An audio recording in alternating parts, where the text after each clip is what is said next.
Merci, merci chers membres de la communauté. On se retrouve aujourd'hui, vendredi 10 janvier 2025. On se rencontre une fois de plus, comme toujours, pour analyser les questions d'actualité. Vous savez, en tout cas, c'est ici, n'allez jamais ailleurs, chers membres de la communauté. Jamais ailleurs. L'objectivité nous caractérise. L'impartialité nous caractérise. La neutralité nous caractérise. Le souci de ne parler que ce qui est pour l'intérêt du pays nous caractérise. L'opposition contre les antivaleurs nous caractérise. La défense des mœurs nous caractérise. Le souci de voir ce pays être valablement géré nous caractérise. Le souci de voir Kinshasa être correctement géré nous caractérise. Le souci de voir les Congolais se retrouver parce qu'on a des ressources naturelles de tout genre d'ailleurs nous caractérise. Le souci de voir un jour le Rwanda demander pardon à la face du monde et cesser ses aventures sur le sol congolais nous caractérise. En tout cas, merci. Merci beaucoup. Vous comprenez substantiellement que nous défendons seulement le pays. Et voilà, une fois de plus, on est aujourd'hui pour le même exercice. Aborder des questions. Et aujourd'hui, pratiquement, c'est les questions de vie. Parce qu'à chaque fois, lorsque nous parlons de la détermination des FARDC au front, lorsque nous parlons de l'agression rwandaise sur le sol congolais, pour nous, c'est une question de vie. En tout cas, merci. Merci. Et l'émission d'aujourd'hui va tourner autour de plusieurs questions d'ailleurs que les membres de l'espace nous ont posées, bien entendu, juste avant l'émission. La première question nous posait: qui contrôle Masisi jusqu'à ce jour? Le centre, bien entendu. Est-ce les agresseurs ou c'est les FARDC? Une question très pertinente. Mais il y aura une réponse aussi très structurée de notre part et très responsable, bien entendu. Deuxième question. On dit: nous avons suivi le rapport des experts des Nations Unies, le groupe d'experts des Nations Unies. Ça va produire quel effet? Non, les membres de cet espace sont intelligents. Des questions pertinentes. Nous avons suivi le rapport des groupes d'experts des Nations Unies contre le Rwanda, affirmant d'ailleurs l'agression rwandaise, parce qu'ils affirment la présence des militaires rwandais sur le sol congolais, l'exploitation, ainsi de suite. Ils présentent comme tel dans le rapport, mais les membres posent la question: ce rapport va produire quel effet? Troisième question que les membres de la communauté nous ont posée, qui constitue en fait notre thème aussi. Ils disent: pourquoi à chaque fois, lorsque c'est nous qui bougeons, qui récupérons des villages, que ce soit ces agresseurs, que ce soit ceux qui en fait sont censés réguler le monde, parlent vite du cessez-le-feu. Mais lorsque c'est le contraire, ils n'en font pas allusion. Ça aussi, c'est fondamental pour une analyse importante de notre part. Paul Kagame met en cause le facilitateur, ça veut dire le président angolais, choisi par l'Union africaine. Il se dit fatigué. Mais quelle autre voie on peut envisager, voie diplomatique bien entendu, on peut envisager pour mettre un terme à ce qui nous oppose jusqu'ici avec le Rwanda, sinon de cette agression que le Congo subit du Rwanda. En tout cas, merci. Et voilà l'occasion pour moi de vous remercier parce que vos questions m'ont poussé depuis un temps. Il fallait beaucoup réfléchir comment ajuster des mots justes au regard de mon background, au regard de mes connaissances sur de telles questions. Comment je vais apporter des réponses qui seront non seulement satisfaisantes, mais en même temps réelles du fait, n'est-ce pas, que notre pays connaît ce que tous nous sommes à mesure de déclarer, de déplorer. En tout cas, merci beaucoup, chers membres de la communauté. Mais pour cela, voilà l'important, de toujours partager le lien, que nous soyons encore plus nombreux de telles questions, si, en tout cas, un grand espace est suffisamment informé, avec des tentatives de réponse de notre part, je crois, c'est de cette façon que nous allons construire substantiellement notre nation. J'ai aimé parce qu'aujourd'hui, les gens nous emboîtent, ou le gouvernement emboîte nos pas. Lorsqu'on dit, bon voilà, contre tel média, contre la France, France Internationale, contre la RFI, ce sont des choses que nous avions anticipativement déjà dénoncées. Et vous le savez. Pour les réseaux sociaux, Pascal, nous continuons toujours à poser la problématique. Comment vous serez à mesure de réguler les réseaux sociaux? Il faut considérer comme un autre paradigme dans la gestion des médias. Mais on aurait l'impression comme si des réflexions approfondies ne sont pas données. Comment quelqu'un qui a créé un faux compte et puis largue les messages et les gens consomment? Nous avons des ingénieurs, nous devons beaucoup réfléchir. Comment réguler cela? Ce qui fait que le Rwanda, avec les autres, ont toute une armée, en tout cas médiatique ou comment, ils font de matraquage et nous, Congolais, nous ne savons que consommer et nous croyons que ce qu'ils disent c'est vrai alors que c'est faux. Et contre nous, malheureusement, hélas. Et les faibles les relaient même ça. Je suis d'accord, j'encourage le gouvernement dans sa prise de position contre tout ça, mais l'efficacité dans le suivi, l'efficacité dans la matérialisation, l'efficacité dans le contrôle. C'est comme je disais dernièrement dans une émission ici contre le CESAC. Vous prenez des mesures contre telle chanson, ainsi de suite, mais ça produit quel effet sur terrain? Parce que dans des bars, dans nos téléphones, dans toutes les plateformes des réseaux sociaux, ces chansons sont là. Mais alors, comment on ne va pas suivre? Les gens ne suivent plus nos médias traditionnels. Les gens ont leur téléphone et tout dedans. Mais lorsque vous ne savez pas encadrer, vous ne savez pas contrôler ce paradigme des réseaux sociaux, alors vous ne contrôlez pas les médias aujourd'hui. Ça, c'est fondamental. En tout cas, merci. La première question, la première préoccupation, la question qui contrôle les Massissi aujourd'hui. Mais bien avant de répondre à cette question, nous revenons à nos fondamentaux. Nous vous avons dit la fois dernière, et voilà, pas longtemps, on était en train de parler, en tout cas, de cette stratégie rwandaise de créer beaucoup de comptes pour nous faire consommer leurs informations.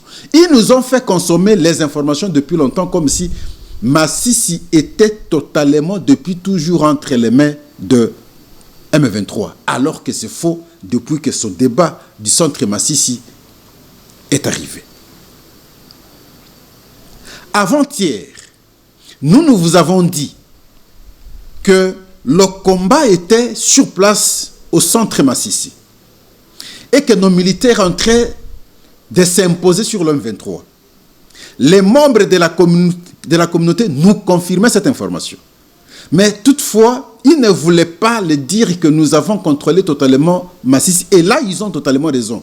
C'est comme ça que j'aime collaborer avec les membres de ma communauté. Ils se sont réservés, tout en acceptant bien sûr que nous avons pris le centre. Parce que la question est de savoir qui contrôle le centre Massissi aujourd'hui. Je vais vous dire que tous les contours du centre Massissi sont entre les mains des FARDC. Nous avons vu comment on est entré à Massissi aussi, les FARDC. Pascal, j'avais déploré un fait. Nous sommes en plein combat. Ce n'est pas parce que vous avez récupéré le centre qu'on nous a fait reculer il y a 2-3 jours. Quand vous le récupérez, vous devez chanter. Je n'ai pas aimé le comportement là. On doit être concentré et déterminé. Il y a eu apparemment l'euphorie. Donc tout militaire voulait communiquer. Ce n'est pas comme ça. Je pense qu'il faut ordonner les choses. Je sais qu'il y a beaucoup de stress. À un certain moment, on fait les refoulements. Ça, c'est vrai pour les militaires, c'est bon. Parfois, il faut accepter que les militaires dansent. Parfois, il faut accepter que les militaires chantent. Et c'est comme ça qu'ils chantent souvent. J'aime. Mais le genre de communication non ordonnée, non structurée, avec beaucoup d'euphorie, à un certain moment aussi, ce n'est pas bon. Mais nous avions vu comment ils ont pris le centre avec des communications telles qu'on a pris le centre, mais des communications qui n'étaient pas dans la même logique que l'information nous donnée par les membres de la communauté. Alors, moi, je vous laisse suivre le propos du porte-parole militaire, le général, ce qu'il dit par rapport à cette question, par rapport à la position actuelle de Masisi, et nous allons revenir. Les forces loyalistes, comme je l'ai dit au cours de la réunion qu'on a eue avec les journalistes ce matin, ont récupéré la cité de Masisi hier, tandis que les terroristes du M23 avec leurs parrains rwandais tenaient les points décisifs de Kahungole, ce qui leur a permis de réoccuper Masisi Centre cet après-midi. Mais les combats continuent. Toutefois, comme je l'ai dit, les combats continuent et les forces loyalistes se sont déterminées, une fois pour toutes, à libérer cette partie en dépit des renforts des terroristes qui continuent de venir, et surtout des renforts de l'armée régulière rwandaise qui continue à affluer sur notre territoire. Vous avez suivi le porte-parole. Il nous dit, selon ses propos, que Masisi, le centre, simplement une partie, est entre les mains de M23. Une partie. Ça veut dire qu'une autre partie, c'est entre les mains des FARDC. Et pourtant, aux alentours, c'est les FARDC qui contrôlent. Mais le porte-parole nous parle du renfort. C'est là où je ne suis pas d'accord. Mais le renfort, autant qu'ils font le renfort, nous devons également renforcer nos militaires très rapidement. Cette question, nous avons dénoncé il y a quelques jours passés. Nous disions que souvent, nos militaires sont au front. Ils font la première attaque. Ils gagnent. Parfois, les munitions finissent. Pour avoir le renfort, ça prend du temps. Et c'est à ce moment-là que l'ennemi profite. Maintenant, qui fait ce genre de commandement? Qui mène ce genre d'opération du côté FARDC? On doit être à mesure de dénoncer. Et voilà, c'est la situation actuelle dans le centre de Masisi. Au moins, nos forces armées sont plus que déterminées et structurées avec espoir que dans 1 ou 2 jours, pas seulement Masisi, le centre, mais ils iront jusqu'à tout Masisi pour récupérer tout Masisi et permettre que nous puissions avancer vers Rutshuru afin de chercher les Bunagana et le reste. Ça, c'est la situation de Masisi. Mais côté Lubero, il y a eu ouverture de feu. Des informations de notre possession est telle que au moins 7 villages ont été récupérés par les FARDC. Et pour cela, nous disons, bravo, il faut continuer. L'élan, la détermination. Encore qu'aujourd'hui, nous avons d'autres commandants, les nouveaux nommés. Ils doivent maintenant aller avec distinction pour qu'on sente la différence. Le problème ici, ce n'est pas de... On ne gagne pas lorsqu'on récupère les 2-3 villages que nous avions hier, que nous avions perdus. Là, on n'a pas gagné.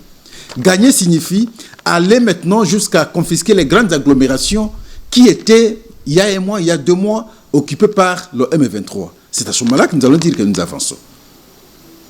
Il faut un temps de réorganisation afin que les techniques de combat soient adaptées aux réalités afin qu'on gagne davantage du terrain. En tout cas, merci. La deuxième question. Est-ce ce rapport des groupes d'experts des Nations Unies produira des faits? Lorsqu'on prolonge la mission de la MONUSCO en République démocratique du Congo, nous nous sommes opposés ici. Chers membres, vous allez comprendre que tout ce qu'on engage comme débat à ce jour, nous avions déjà anticipé, c'est avec vous, nous avions discuté, nous avions déjà annoncé. Et aujourd'hui, ce que nous avions dit il y a 1, 2, 3 mois, ça arrive, et nous revenons dans ce débat alors que nous avons déjà eu une certaine longueur d'avance. Je pense en effet que ce n'est pas une très bonne semaine pour le Rwanda aujourd'hui, cette semaine, en tout cas en termes de relations publiques.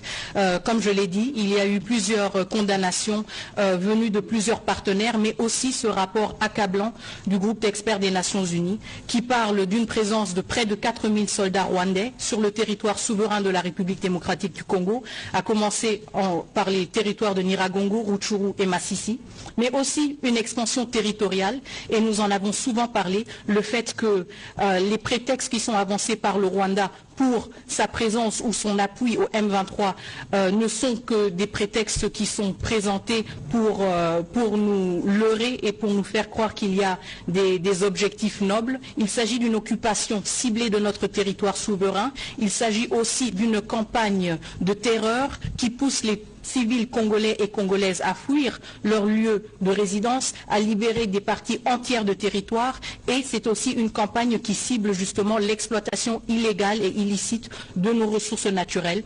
Le rapport du groupe d'experts, qui fait plus de 162 pages, parle d'environ 150 tonnes de coltan qui ont été exportées frauduleusement vers le Rwanda, 150 tonnes. À Rubaya, plus de 10 000 personnes qui travaillent dans l'extraction artisanale sous une administration imposée par la coalition justement des RDF et du M23. Et cette coalition qui prélève des taxes allant jusqu'à 7 $ par kilogramme de coltan ou 4 $ par kilogramme sur l'étain, générant au moins 800 000 $ par mois. Donc comme je le disais, ce rapport est extrêmement accablant par rapport au Rwanda et nous montre à quel point justement cette campagne est une campagne qui n'a rien de noble, qui n'a pas du tout pour vocation de protéger quelconque population congolaise, des populations qui elles sont toutes protégées par l'État congolais, mais que c'est une campagne d'expansion, une campagne d'occupation et une campagne de pillage. Et les premières retombées et les premières victimes sont nos civils congolais et congolaises. Lorsqu'on prolongeait le mandat de la MONUSCO, nous nous sommes intéressés, nous avons dit ceci. Pourquoi on ne prend pas en compte les rapports des experts des Nations Unies qui ont démontré effectivement qu'il y a la présence des militaires rwandais sur le sol congolais? Pourquoi il n'y a pas de sanctions? Et même les États-Unis avaient déploré cela. Mais les Nations Unies n'ont rien réagi. Ils se sont limités à proposer, en tout cas, l'ajout d'une année pour la mission des Nations Unies sur le sol congolais. Et pourtant, son apport est inefficace. Jusqu'ici, je n'entends rien. Lorsque les militaires mènent les combats entre le M23 et ainsi de suite, je ne sens pas, et nous ne voyons pas, même à travers les images, l'apport de la MONUSCO. S'il existe, toutes mes excuses, mais jusqu'ici, ni entendre, ni voir, en tout cas, je ne sais pas constater. Et nous avons déjà annoncé. Et aujourd'hui, ce rapport est si explicite et dit ceci. Il y a au moins sur le sol congolais 4000 militaires rwandais. Ah, moi je dis le montant là, le nombre là est petit. C'est plus que ça. Mais au moins, une façon d'affirmer effectivement qu'il y a des militaires rwandais qui sont sur le sol congolais, qui mènent des opérations contre les Congolais. Et qui sont dans les regroupements ou les groupes armés, qu'on ne peut plus parler de rébellions, mais des agressions, parce que ces groupes sont l'initiative du Rwanda contre notre pays. Même si, dans ces groupes, il y a des Congolais naïfs qui y composent. On parle de l'extension territoriale. Nous vous avons parlé toujours, chers membres de la communauté, de la politique de la déportation. Et même le chef de l'État, la fois passée, lorsqu'il intervient au Parlement devant les deux chambres du Congrès, son adresse à la nation, les gens n'ont pas fait allusion à ça. Nous avons choisi cela comme notre point pertinent. Ou lorsque le chef a dit, ce qui est plus inquiétant dans ce qui se passe aujourd'hui, c'est qu'on remplace d'autres citoyens dans les villages des citoyens congolais chassés par des guerres, qui ont fui des guerres en répétition. Et on prend maintenant ces citoyens, on vient les installer. Et le chef de l'État a dit cela.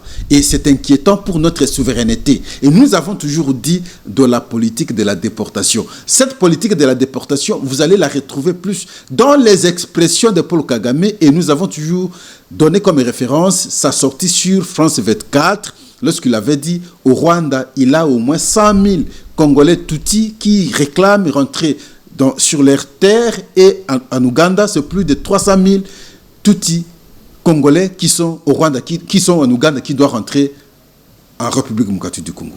Et lorsqu'on occupe certains villages par le M23, la première mission, c'est prendre ces gens-là, venir les installer dans ces villages. Et visiblement, ces gens ne sont pas des Congolais, sont des Rwandais qu'on impose au Congo afin qu'ils gagnent des espaces. C'est cela la politique.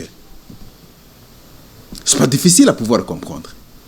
La lutte de tout ce temps, c'est le retour des réfugiés congolais qui sont au Rwanda.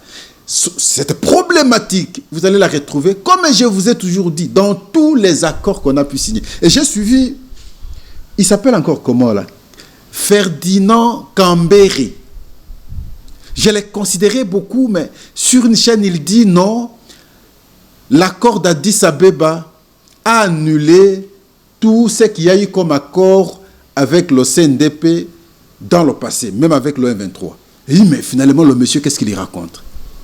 Mais si ça a annulé, mais pourquoi ils ont l'appellation de M23? M23 voudrait dire mouvement du 23 mars. 23 mars, ils font référence maintenant à l'accord signé le 23 mars. Mais pourquoi ils gardent ce label?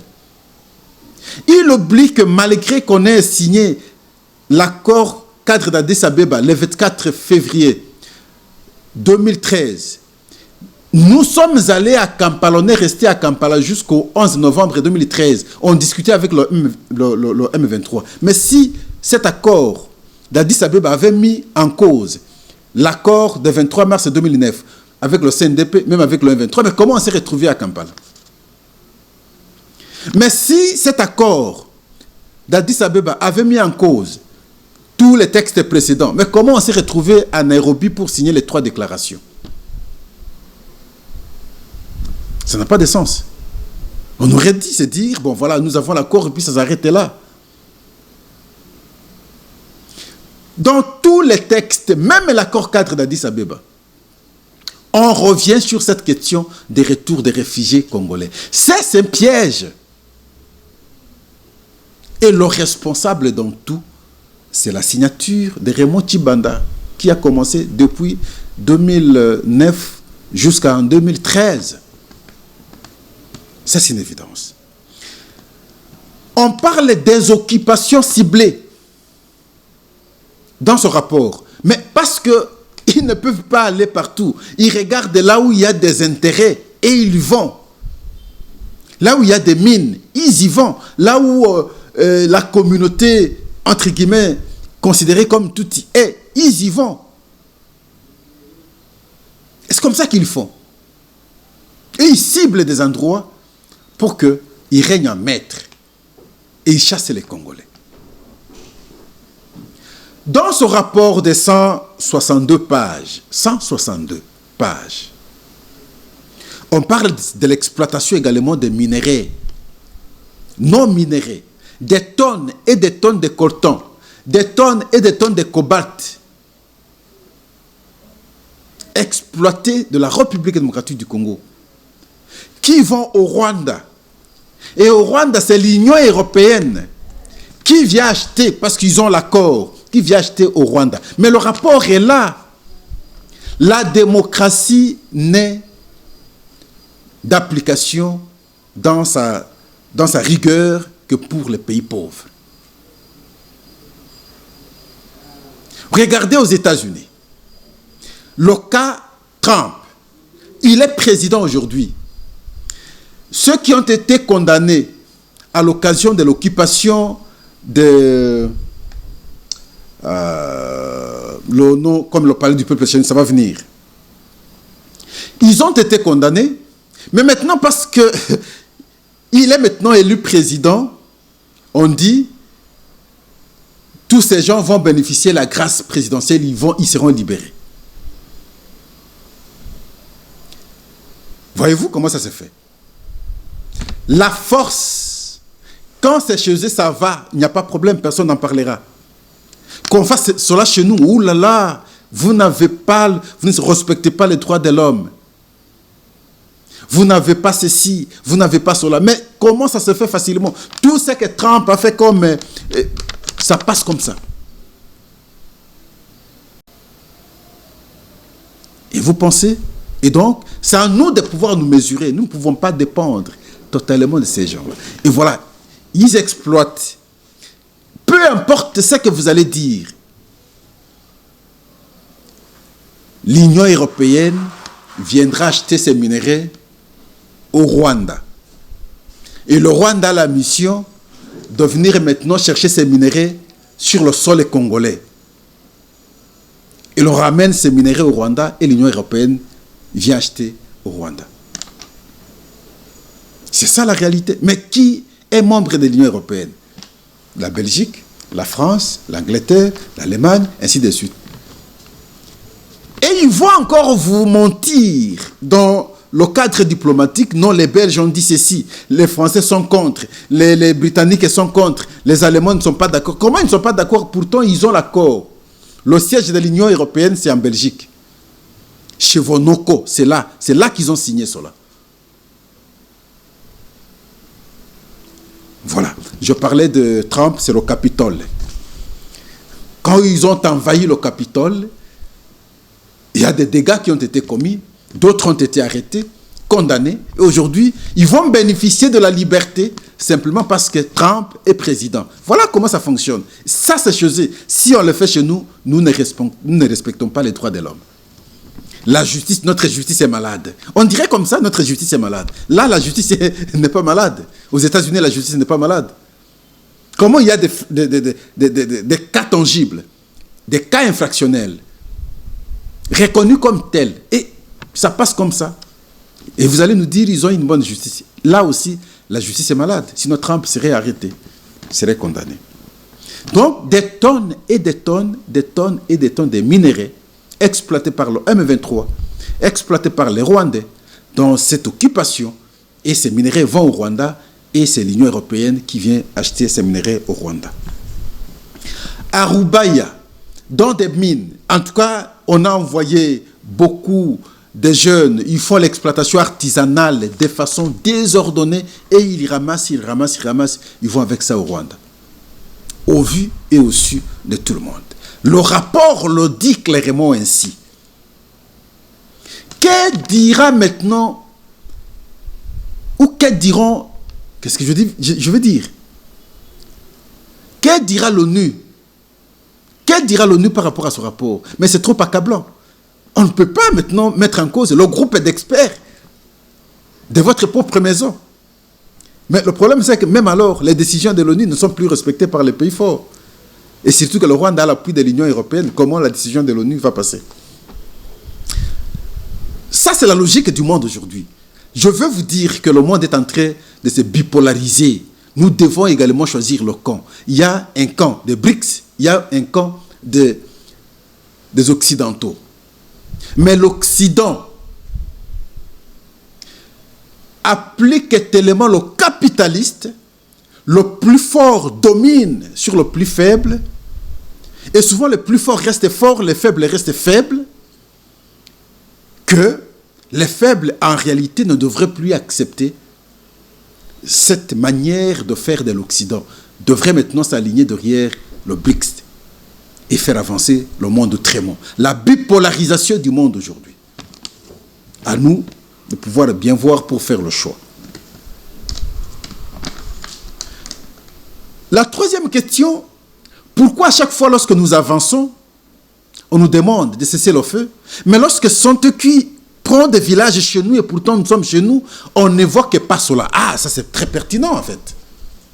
Vous avez vu même le communiqué de ces aventuriers de M23. Non, bon voilà, c'est les FARDC qui nous provoquent. Non. Mais comment on vous provoque? Vous êtes sur nos terres. Les villages que vous avez ici, vous avez tout violé pour avoir ces villages-là. Mais lorsque nous voulons récupérer ces villages-là, vous vous dites, nous violons le cessez-le-feu. Quel cessez-le-feu? Vous pouvez demander un cessez-le-feu à un Américain qui sont payés d'occuper. Ça peut passer. À un Français qui sont payés d'occuper, ça peut passer. Pourquoi chez nous, ça doit passer? Massis en question. Lorsque, avant-hier, on a vu les militaires danser parce que nous avons récupéré le centre Massissi. Aussitôt, c'est des communiqués qui vont commencer.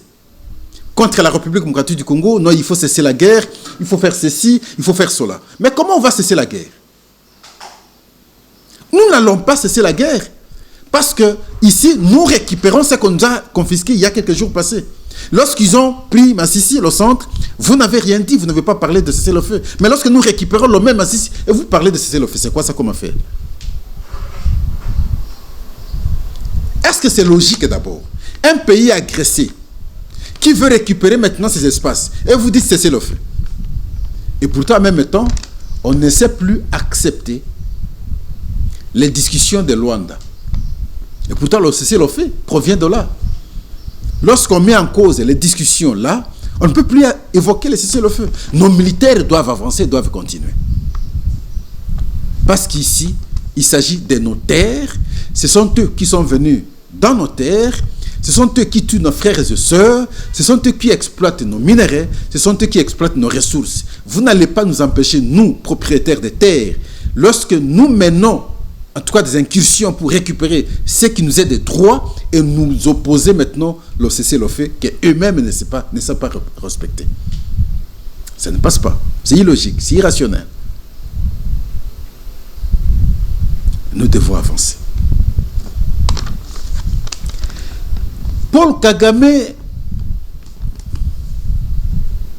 dit être fatigué du processus de Luanda et de Nairobi en même temps. Il ne sait plus reconnaître maintenant le président angolais qui fait la facilitation. Et pour lui, l'Union africaine devrait maintenant réfléchir pour trouver d'autres voies afin qu'on trouve solution. Kagame a beaucoup de prétextes d'échappatoire comme pas possible. Vous les suivez, nous les suivons un peu. I agree, I don't. Because it's not the structure or the form or whatever you have in place that is the problem. It is the people. It's the leaders. It's the people working in those structures and therefore, subsequently, the countries they come from that are a problem. So how do structures in themselves become a problem? So even if you created another structure, but you have the same people thinking the same way, what are you likely to get out of that? I think Charles must be aware of that. I don't know what really needs to be done. Yes, I was given responsibility by the leaders of our continent to work with others to suggest the reforms that can be made on our continent. I was happy to lead that process. And by the way, I also reached a point after I had more or less completed the main bulk of what I was supposed to do. I thought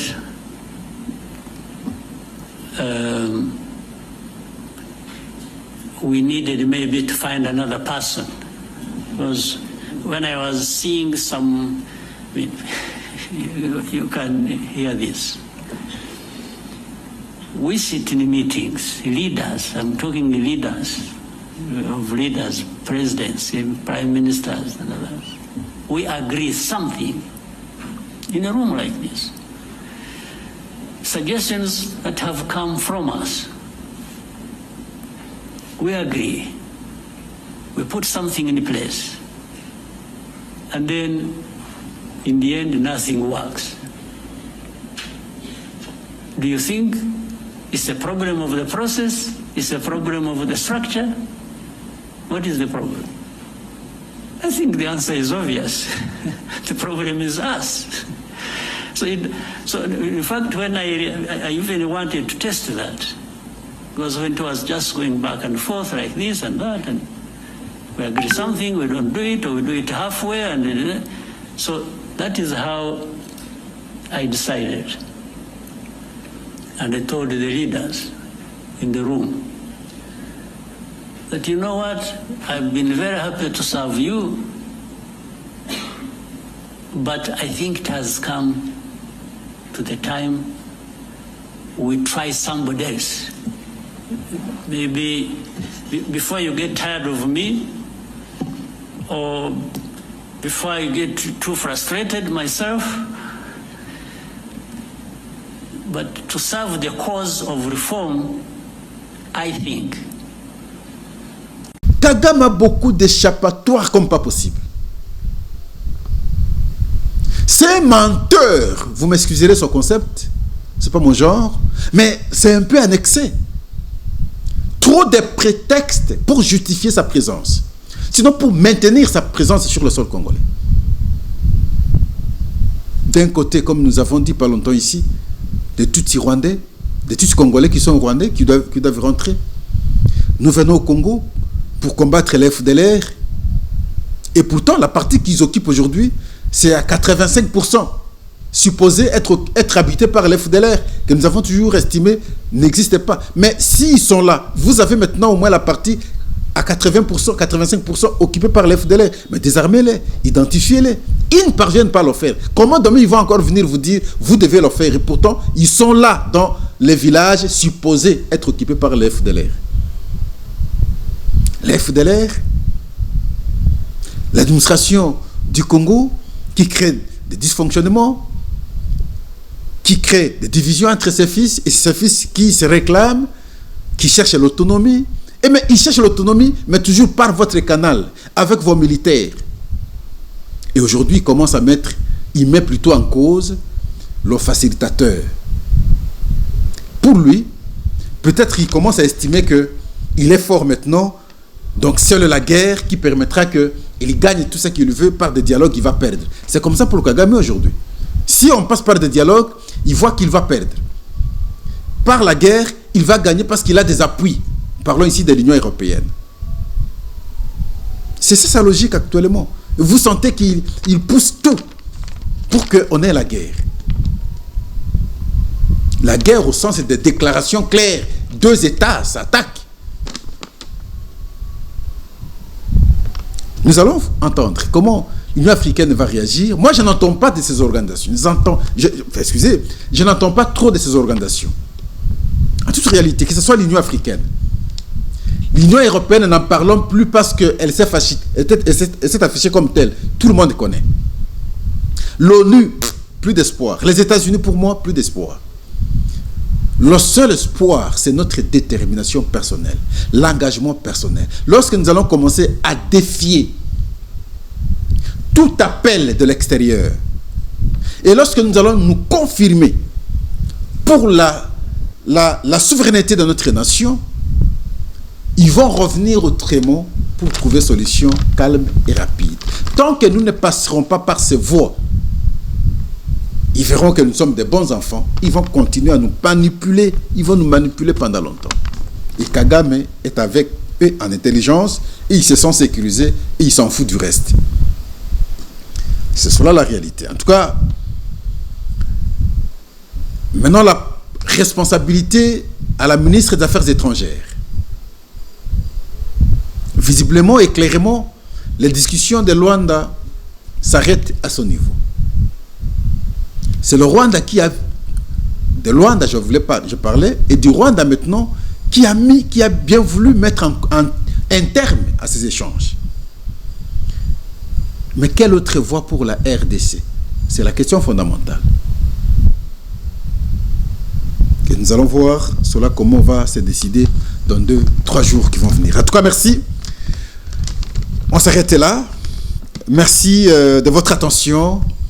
Vous avez compris que nous avons abordé des questions qui nous concernent directement, qui concernent notre vie, qui concernent notre avenir.